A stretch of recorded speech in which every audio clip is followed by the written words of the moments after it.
And what they said was that the things that we experience when we give are new relationships, that when we give to others we create new connections with other people, new relationships.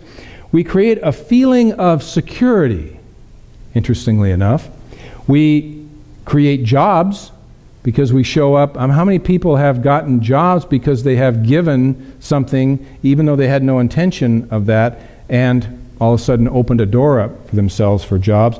We create good health. There's a lot of data and statistics out there that says those who give are healthier. They have healthier physical bodies and they live a healthier life. We have a sense of empowerment, pride, and accomplishment. We have happiness, peace, and love. So those are the rewards or the results or the outcome of living a giving life. Now, the paradox that they talk about in the book, which is interesting, is that those things only occur when we do not give to get. When we do not give for a reward. When our consciousness, they say when we give expecting a reward, then we will not receive one. So when our motivation, and this is what it kind of comes down to, when our motivation is to give so that we might get something, then what it is that we think we want to get isn't probably going to show up in our experience. That's what they're affirming. So the idea is that we begin to develop a consciousness in us that we give to a need and to make a difference. We give to places we recognize there is a need because we know it's going to make a difference, and it's not about us. It is about what is being given to, or the need that's being fulfilled in the world or in the lives of someone else. And can you imagine when you learn that most with your children, because how many of your children really appreciate, or would we expect them to, what you give them? You know, that isn't part of the dynamic. You sort of learn to be a selfless giver because you're not going to get a pat on the head for, you know, giving them a new bike or sending them a check for tuition, or that's not the way it works. So in that consciousness, I realize that it complicates my job in terms of teaching this material over the next several weeks, because often, you know, we have the carrot sort of thing. Here's what you get if you do this. If you do this, this is what the reward's going to be. And I realize that, you know, none of my 4 children really appreciates me. Okay? Fully. And what I also know is that they never will in my lifetime. Once I got that, okay, then that really freed me to just show up in the way in which I know is the highest and best way to show up. And you can imagine if we thought of it in that context, that no one's really going to appreciate us fully for what it is that we might do. And so why worry about it? Okay?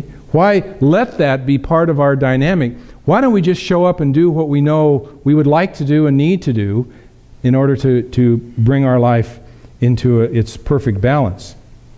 Jesus even dangled that carrot of reward. He said, "Give and it will be given to you, pressed down, shaken together, running over. For the measure you give will be the measure you get." But what he was doing was, I don't think so much dangling a carrot, but rather stating a principle. He's saying the principle is that what we put out, we get back.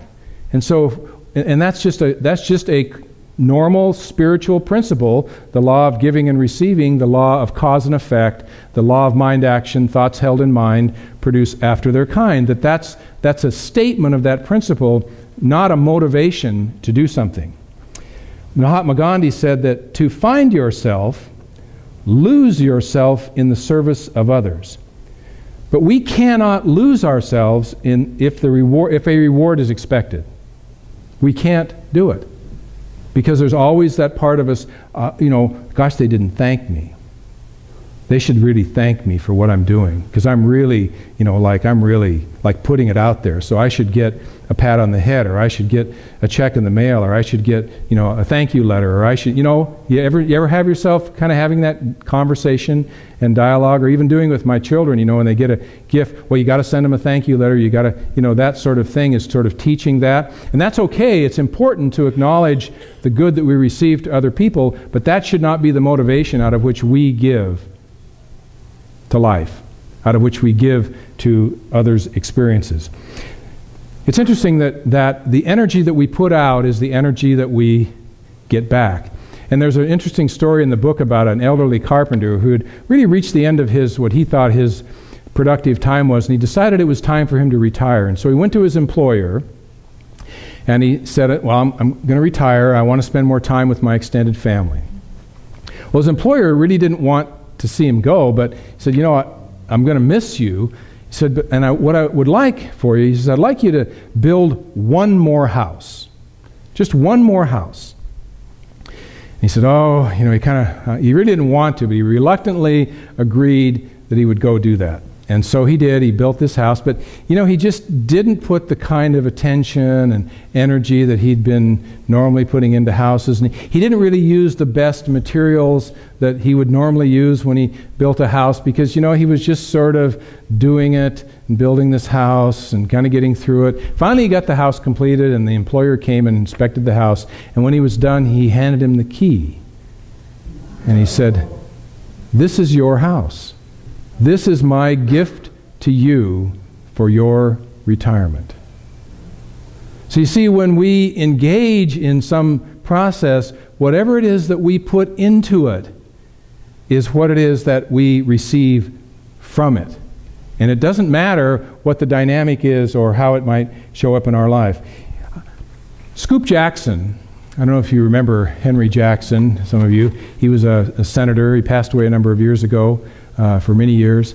He embodied very much this whole idea of selfless giving, or in his case it was anonymous giving, because in 1952 he started donating all of his money that he got from speaking fees and writing. As a senator, you have a lot of opportunities.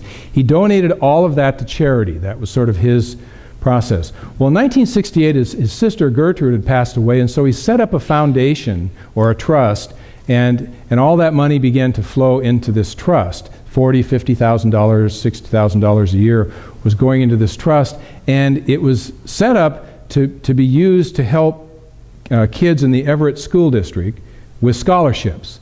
Only those kids, recipients, never knew where the money came from. In other words, it was set up to be an anonymous gift to those children for college. So I don't know how they qualified or what the dynamics were, but that's the way in which it was set up. And it wasn't until 1972 that the Federal Elections Commission required him to report the contributions that he made to the trust, and also report who the donors were to the trust. So it had to be revealed where the money came from and who was giving it. And that he was very uncomfortable with that. And because his intention was not to receive a pat on the head. His intention was to make a difference.